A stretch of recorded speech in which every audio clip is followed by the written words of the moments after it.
अस्सलामुअलैकुम everyone, welcome to virtual tech academy. आज हम लोग एक न्यू सीरीज़ स्टार्ट करने वाले हैं जो है CS636 मींस फॉर्मल मेथड्स। आज हम लोग स्टार्ट कर रहे हैं फॉर्मल मेथड्स का इंट्रोडक्शन। एक बहुत इंपॉर्टेंट कंसेप्ट है सॉफ्टवेयर इंजीनियरिंग में। मैं इसे बिल्कुल सिंपल और रियल लाइफ एग्जांपल्स के साथ एक्सप्लेन करूँगी आप सबको। सबसे पहले एक बेसिक प्रॉब्लम समझते हैं।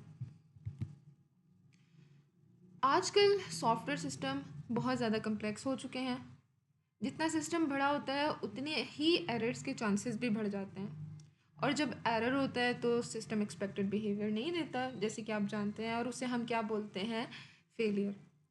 और अगर सिस्टम बैंकिंग या सिक्योरिटी जैसा हो तो छोटी सी मिस्टेक भी बहुत महंगी पड़ सकती है।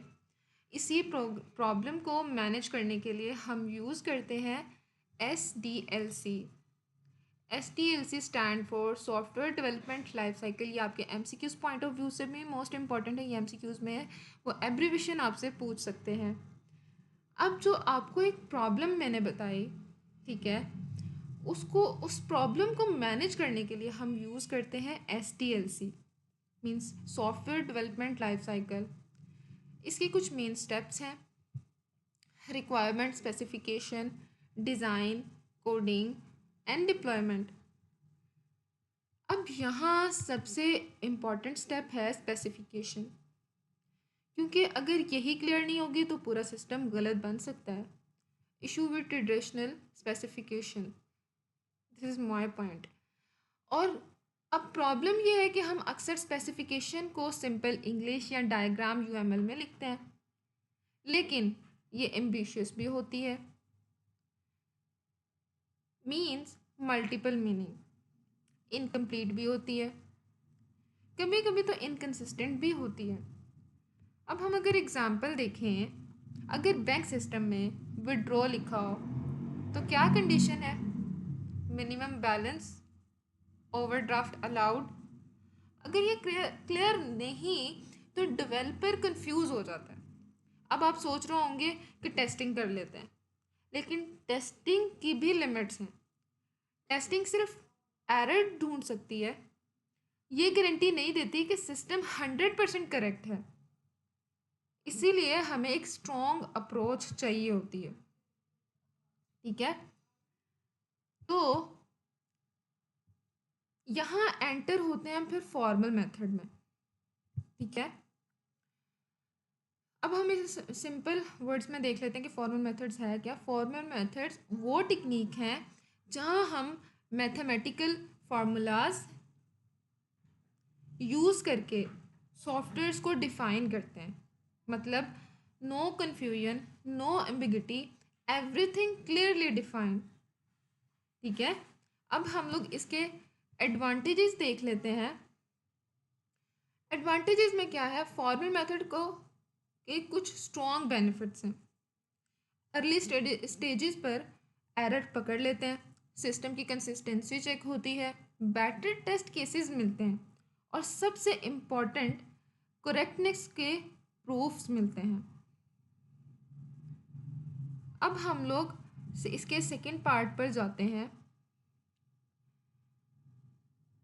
कि फॉर्मल मेथड जो है हर जगह यूज़ नहीं होते हैं, सिर्फ इम्पॉर्टेंट केसेस में यूज़ होते हैं, ठीक है। और वो कौन से केसेस हैं? नॉवल प्रोजेक्ट, डिफ़िकल्ट प्रोजेक्ट और क्रिटिकल प्रोजेक्ट्स, ठीक है। अब नॉवल प्रोजेक्ट्स क्या होते हैं? जब हम लोग बिल्कुल कुछ न्यू बना रहे हैं। डिफ़िकल्ट प्रोजेक्ट्स क्या होते हैं? जो लॉजिकल कम्प्लेक्स हों, ठीक है। और क्रिटिकल प्रोजेक्ट्स कौन से होते हैं?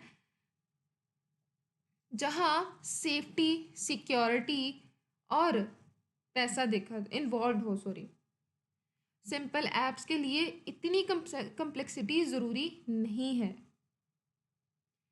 अब आगे हम लोग देख लेते हैं कि how can we use formal methods, ठीक है। कि उनका वर्क क्या है ना, कि मतलब वो वर्क कैसे करते हैं, क्यों करते हैं वर्क। फॉर्मल मेथड्स में 3 स्टेप्स हैं।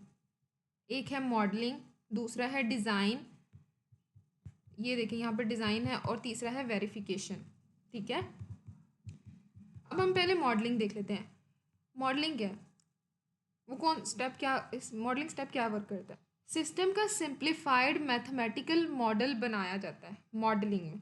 डिज़ाइन में क्या होता है, टॉप डाउन या बॉटम अप अप्रोच से सिस्टम डिज़ाइन होता है, ठीक है।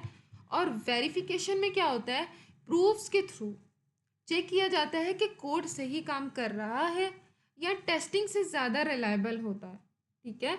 और नेक्स्ट हमारा लास्ट पार्ट 3 था, उसमें हम लोगों ने नोटेशंस एंड डिस्क्रिप्शंस देखनी है, ठीक है। इसमें उन्होंने हमें बताई हुई हैं, ये आपके पेपर पॉइंट ऑफ व्यू और क्विज़ेस पॉइंट ऑफ व्यू से मोस्ट इम्पॉर्टेंट है। तो यहाँ पे नोटेशंस, उनके नेम्स और उसके डिस्क्रिप्शन लिखे हैं, मतलब ये जो इनके सैम्बल्स हैं और उनके आगे डिस्क्रिप्शन मीन उनके नेम जो लिखे हुए हैं। Natural number, integer, for all, there exist, there does not exist, logical and logical or, ये इनके सैम्बल्स हैं। ये अच्छे से प्रिपेयर करिएगा, ये क्विज़ेस के लिए भी मोस्ट इम्पॉर्टेंट हैं।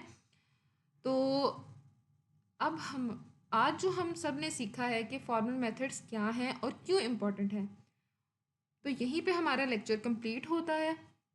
अगर आपको वीडियो हेल्पफुल लगी हो तो इसे लाइक और शेयर ज़रूर करें, और नेक्स्ट लेक्चर में हम इसे और डिटेल में कवर करेंगे।